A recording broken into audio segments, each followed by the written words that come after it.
السلام عليكم ورحمة الله وبركاته. هلا نحن رح نجرم فخاد. فخاد كتير طريقتها سهلة وبسيطة، شايفين؟ فينا نجرمه بسرعة، فينا نجرمه ببطء، بس هذا أول واحد رح أجرمه بسرعة.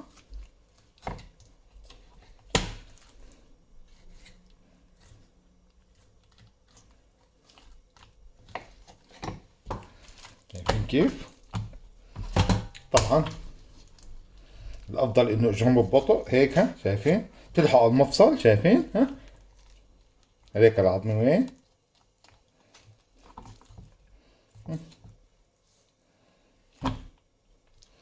نجي هيك. طبعا هاي طريقة ما طريقة محترفين، طريقة للتعليم كيف تجرموه بالمنزل.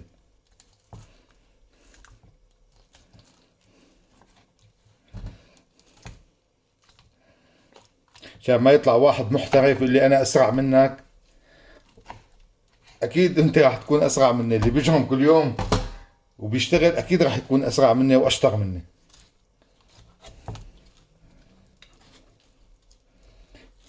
بس ايام كتير في ناس بدها تجرم فخذ ما عم يطلع بايدها، بفوتوا على اليوتيوب ان شاء الله بلاقوها كتير سهلة بسيطة وسهلة بهالطريقة. هيك ممكن يتعذبوا شوي بس راح يتعلموا، لانه ما لها هالصعوبة القوية. هاي طبعا اذا حابين تعملوه هيك شوي بصير، شايفين؟ واذا حابين بعظمه، بس لازم تشرحوه مظبوط هيك بهالطريقة هيك. هاي هيك، ها شايفين على عظمها تعملوا هيك على مهلكم، ها هيك، ها تقطوا مع المفصل هيك.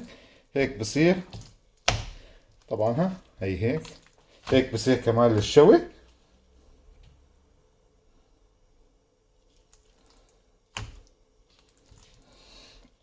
بس طبعا انا بدي اجرمهم، يعني ما بدي اخليه.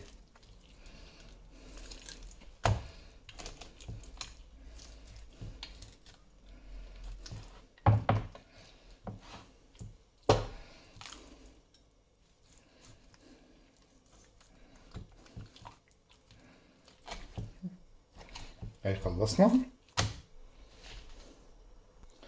هاي صاروا الفخاد جاهزين مجرومين. هاي طريقة كتير سهلة لجرم فخد الدجاج.